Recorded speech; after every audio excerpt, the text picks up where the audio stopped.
Hello everyone, I'm Fred Robledo with the San Gabriel Valley News Group, and I'm here with Eric Bull, the Los Angeles Daily News Prep Sports Editor. And Eric, we've got football season. We're in mid-August and we're starting the high school football season. We're usually writing previews right now. What do you think? I'm just excited. It's East meets West here, Fred. We finally come together, the summit meeting, to talk about high school football. And what a better week. Yeah. I mean, we've already had two games underway. Crespi going over to Arizona last Saturday and playing South Point Catholic and getting a win, and then we had Viewpoint High School from Calabasas playing a rare Wednesday night season opener against San Juan Hills. But now things get into full steam, full speed ahead this weekend. And let me tell you something. I've known this guy for a long time. He is a sponge of information. I mean, this guy he knows the area out in the LA Daily News. He knows these football teams.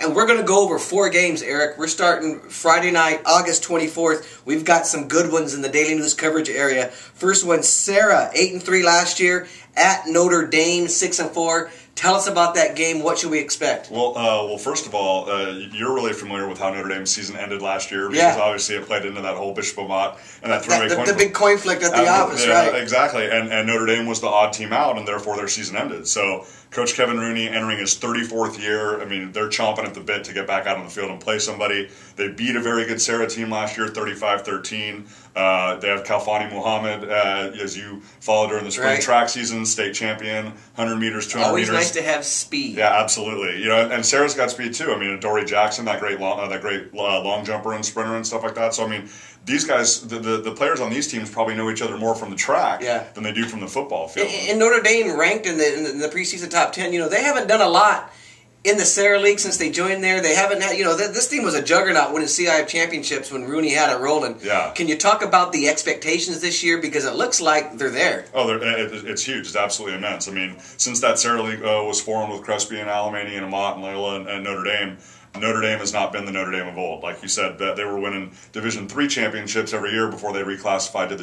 geographic divisions. And since they got into the Pac-5, we've not heard anything from Notre Dame. They got a 6'6" quarterback in Kelly Helinski. Like I said, I mean, probably one of, if not the best running backs in the league, in Kalfani Muhammad coming back. Leroy Tanoy and Kyle Sulka up front, 2 really quality, Pac-12 caliber linemen that are getting really heavily recruited. So I think this is the year that all the pieces are going to come together. The one cautionary tale for Notre Dame in this game, Fred. The following week, they go to Ireland. To play. To play Hamilton of Arizona as part of that big showcase that's tied in. High school teams get to go to Ireland. Exactly. I'm telling you, what an amazing experience. I've never been to Ireland. Guys. So it's like, before they start thinking about all the blarney and and all the food and all the fanfare over there, they got to get past Sarah first. So that's what I'm worried about. If they can just focus on Sarah, I think everything will be okay. See, folks, I told you Eric Bull is a sponge. He knows his stuff. We're going to go to another game, Eric. We're going to talk about 4 briefly. Del Oro, 13-2, is home Friday against Oaks Christian, 11-3, and a new era for Oaks Christian, right? Absolutely. I mean, for those people, even in the Tribune area, in the Pasadena area, very familiar with what Bill Riddell did there. I mean, obviously he was a San Marino graduate and coached at St. Francis and Occidental. I mean, Bill Riddell is a legend. So Bill Riddell is known anywhere. Bill Riddell's not Oaks Christian anymore. It is now the Jeff Woodruff era. And what's the feeling over there with Woodruff taking over? Well, I mean, his resume certainly speaks for itself. He's former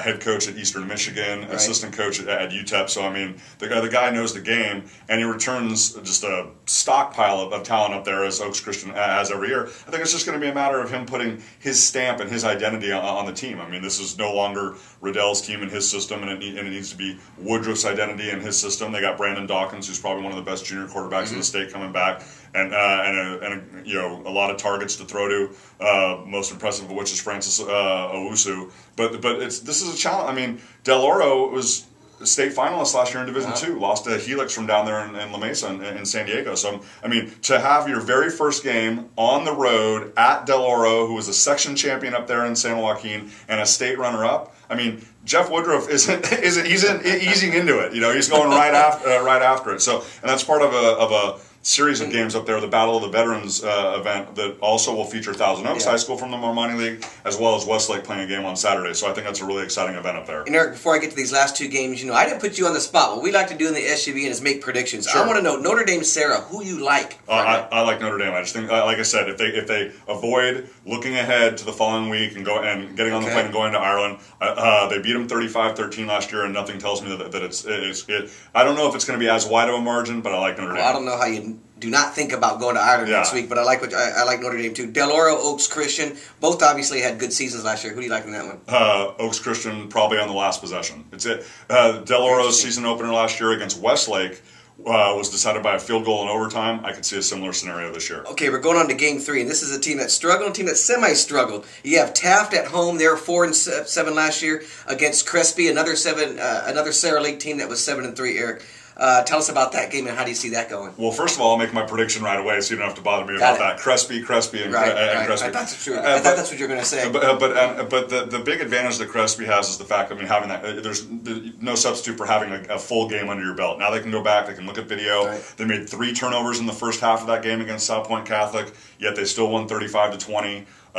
Crespi is just—it's amazing. They're in their second game, and it's going to be August 24th. Absolutely. What kind of a monster have we created? But when we're talking about the prospect of a 16-game season, down the line with the addition of this regional bowl game and stuff like that, this is where these teams have to start. They got to. Everybody's got to one up one another in terms of who's going to get ahead of the curve. But Crespi is just they're physically superior at pretty much every position. Actually, Taft's best player is kicker punter Jordan Descalo, probably one of the best in the state, and will be heavily recruited down the line. But I just think the fact that Taft doesn't have a game under its belt, and the fact that Crespi is physically superior. They got Cody Cordell at quarterback, Okalani Langi at running back, and the defensive trio. Remember these guys when they're playing Bishop Mott down the line, Fred. Ray Davison, Brandon Arnold, Tyler Foreman. Probably 3 of the best defensive players in the Sarah League. Got you. And we're going to go now. This is a game that we have a little bit of familiarity with. Brandon Cox, Pasadena. Absolutely. They are taking on Alemany, 8-3. Alemany, which is what we call Pasadena West. Yes, because they have so many players Stephen from Mitchell the Pasadena and all those guys, area. Absolutely. This is Muir, Pasadena, Blair. This is a combo of guys that go out there. That's a sore subject out here in the Pasadena area. I'm sure it is. And Pasadena was 6-6 last year. I'm not sure on paper, in person, on the eye test, they have much of a chance because Alemany's got it rolling. They're 8-3. Tell us about that team. Well, the one bad sign for we see 55 in the speed limit on the freeways. The one bad news for Pasadena is they gave up 55 in the season opener last year against Alemany and 55 in their playoff loss to West Covina. Yeah. So it tells me that Randy Horton's struggling with the defense over there. And when you got Alemany coming out on the field with Devin Dunn, Stephen Mitchell, Devin Ross, all these studs, it's like that's not a good recipe. You could create an all-star team of Muir, Pasadena, Blair, and they're still not beating Alemany. Absolutely, absolutely. So the one thing I'm excited about though, and fans should be excited about, is these are 2 of the best quarterbacks in Southern California. Yeah. Brandon Cox from Pasadena. He was our cover guy this week. We had our prep magazine come out, and he's front and center. Yeah, and he should be very well. And I'm excited for his opportunity because when you lose your season opener last year 55-0, and you lose a playoff game giving up 55 points, I'm excited to see what he's going to do. Like just from his leadership standpoint, and saying, you know what, guys, this is unacceptable, and what better way to come out and challenge themselves right away than against Devin Dunn, and his Alemany team. So for those people that like good quarterback play, there's talented players all across Southern California. There's great games to go watch this weekend, but if you want to watch 2 good quarterbacks really slinging it, this is a game to go to. Again, this is Eric Bull. That game is going to be at Pasadena High School on Friday night. Eric's just broke down 4 games for you. I told you he knows his stuff. He's going to do this every week. You've got to go on the LA Daily News blog, look at this stuff. It's going to be a great season. Listen to Eric break down these games. Enjoy your Friday night and come back to the blogs because we're going to have the scores and we want everybody to talk and discuss it all weekend. Again, Eric, thanks for joining us. Appreciate it, Fred. And I look forward to doing it again next time. Appreciate it. Thanks.